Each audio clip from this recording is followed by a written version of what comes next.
Your money में आज हमारा फोकस है लोन और क्रेडिट कार्ड पर, और आपके सवालों के जवाब देने के लिए हमारे साथ हैं हमारे खास मेहमान अपनापैसा.com के CEO हर्ष रुंगटा। स्वागत है आपका हमारे शो में हर्ष जी। शुरू करते हैं दर्शकों के सवाल जवाब का सिलसिला। अहमदाबाद से रितेश गज्जर हमारे साथ हैं। क्या जानना है आपको रितेश? हाँ, हेलो। हेलो। हाँ मैडम, मैं रितेश बोल रहा था अहमदाबाद से। जी बोलिए सर। अच्छा सर, मुझे इतना जानना था कि मैंने 3 साल पहले 3 क्रेडिट कार्ड लिए थे। अब एक्चुअली ऐसा है कि मेरे टोटल 4 क्रेडिट कार्ड थे, वो मैंने सब सेटलमेंट करवा लिए हैं।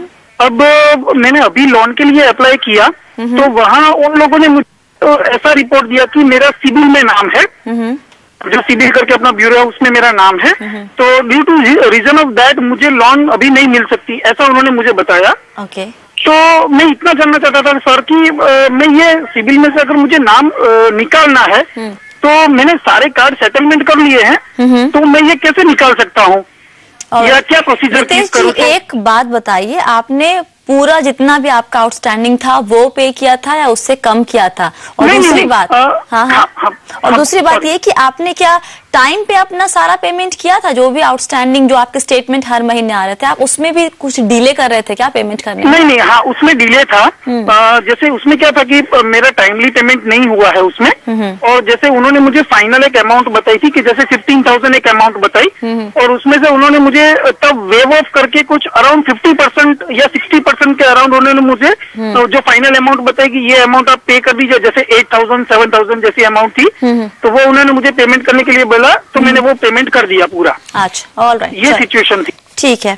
क्या करे हर्ष जी, रितेश ने एक तो पहले टाइम पे पेमेंट नहीं किया, फिर पूरा पैसा भी आउटस्टैंडिंग नहीं पे करा, सेटलमेंट हो चुकी है, लेकिन सिबिल में तो नाम रहेगा ही रहेगा इसको लेकर। हाँ, तो ये जो सिबिल में नाम का जहाँ तक सवाल है, ये गलत फहमी है लोगों को। सिबिल में मेरा भी नाम है, और मेरा नाम इसलिए है कि मैंने होम लोन लिया है, मैंने क्रेडिट कार्ड लिया है, और उसमें मैं समय पे पेमेंट कर रहा हूँ। ये सिबिल में रिपोर्ट मुझे दिखा रही है, जो मेरी खुद की रिपोर्ट है। तो क्लियरली सिबिल में हर उस आदमी का नाम होगा जिसने कभी भी लोन या क्रेडिट कार्ड पिछले 3-4 सालों में लिया है। तो सिबिल में नाम होना पर से कोई खराब बात नहीं है। वो तो एक रिकॉर्ड कीपिंग एजेंसी है। उस रिकॉर्ड कीपिंग एजेंसी अगर ये दिखाती है कि 2-3 जगह से आपने जहां से लोन या क्रेडिट कार्ड लिया है उसका समय पे आपने भुगतान नहीं किया, तब प्रॉब्लम आती है। अब आपने समझो 5 महीने 6 महीने साल भर तक उसको डिले किया, तो वो रिकॉर्ड में रहेगा आपका। उसके बाद अगर आपने उसको पूरा का पूरा सेटल कर दिया, तो वो भी रिकॉर्ड में आएगा कि उसको आपने सेटल कर दिया।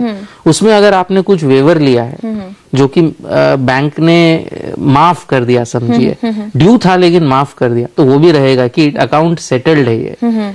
अगर उनकी मिस्टेक थी और वो माना है, तब तो वो अपफ्रंट ही उड़ा देंगे कि वो ड्यू ही नहीं था कभी।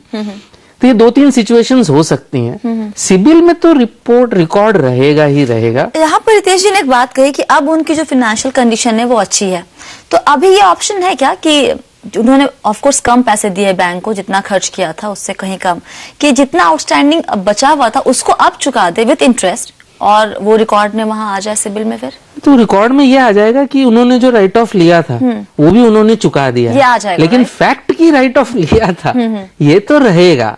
और जब तक वो रहेगा, एक विडंबना है इंडिया में कि अगर आदमी नए सिरे से शुरू भी करना चाहता है तो भी उसके लिए आज इंडिया में कोई लेंडर मार्केट में नहीं है। पास्ट जो है वो पीछे आपके पुराने पाप जो है आपको जिंदगी भर आपका साथ, जिंदगी भर तो मैं नहीं कहूंगा, 7 साल तक तो आपके साथ जो है बंधे रहते हैं। तो ये मतलब लोगों को ये धारणा रखनी चाहिए कि डिफॉल्ट करना, डिले करना, 15,000 की वो बात कर रहे थे, आज 15,000 में डिले के वजह से शायद उनका 15 से 20 लाख का लोन अटक गया। तो इसका इम्पैक्ट क्या है, उसका कॉस्ट क्या है डिले का और डिफॉल्ट का, ये मेरे ख्याल से ग्राहकों को पता कर लेना चाहिए। कि पाप का जो है बोझ वो ढोना पड़ता है आगे चलते वक्त, तो प्रायश्चित अगर किसी ने करना है तो वो कैसे करेगा?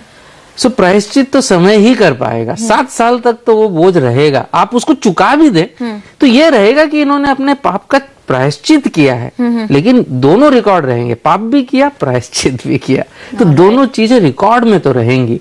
और इंडिया में मुझे ऐसा कोई लेंडर नहीं मालूम है जिसमें आपने पूरा पेमेंट कर भी दिया हो, फिर भी वो अगर आपको लोन देता है, अनलेस अमाउंट बहुत ही छोटा था, 100, 200, 500, 1000 रुपए का डिफॉल्ट हो तो बात अलग है।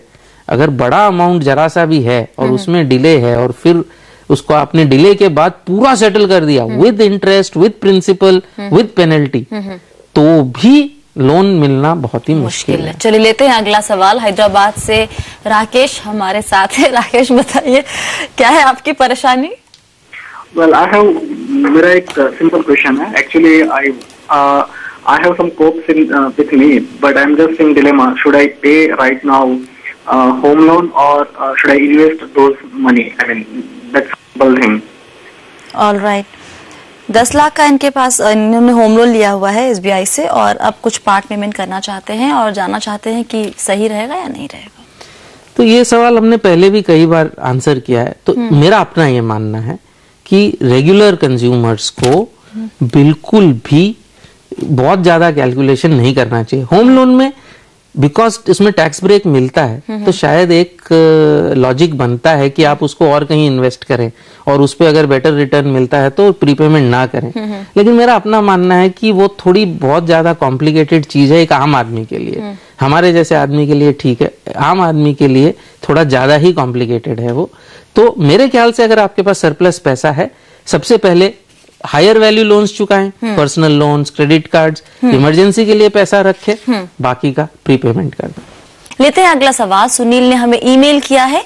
सुनील सरकारी नौकरी में है और उनकी सैलरी जो है वो है 25,000 रुपए पर मंथ। सुनील ने HDFC बैंक, ICICI बैंक और सिटी बैंक समेत कई बैंकों में गोल्ड क्रेडिट कार्ड के लिए अप्लाई किया था, लेकिन कोई भी बैंक उन्हें क्रेडिट कार्ड देने के लिए तैयार नहीं है। सभी बैंक फिक्स डिपॉजिट के अगेंस्ट ही कार्ड देने को राजी हो रहे हैं। सुनील ने पूछा है कि क्या वाकई में नियम यही है या फिर क्या वजह है कि उन्हें क्रेडिट कार्ड नहीं मिल रहा है? हर्षी? तो दो कारण हो सकते हैं। पहले तो कौन से शहर से हैं ये, वो शायद नहीं पता, ईमेल से आया है जी। तो अगर उस शहर में इन बैंक एक्टिव नहीं है फॉर क्रेडिट कार्ड तो फिक्स डिपॉजिट में तो बैंक को रिस्क नहीं होती, इसलिए बैंक दे सकती है। दूसरी इशू हो सकती है कि इनके क्रेडिट के साथ कुछ इशू हो। तो सबसे पहले इनको अपनी क्रेडिट रिपोर्ट मंगा लेनी चाहिए। वो प्रोसीजर हमने पहले भी कई बार बताया है। वो 142 रुपीज का डिमांड ड्राफ्ट बना के सिविल में एप्लीकेशन करेंगे तो इनको अपनी खुद की रिपोर्ट मिल जाएगी।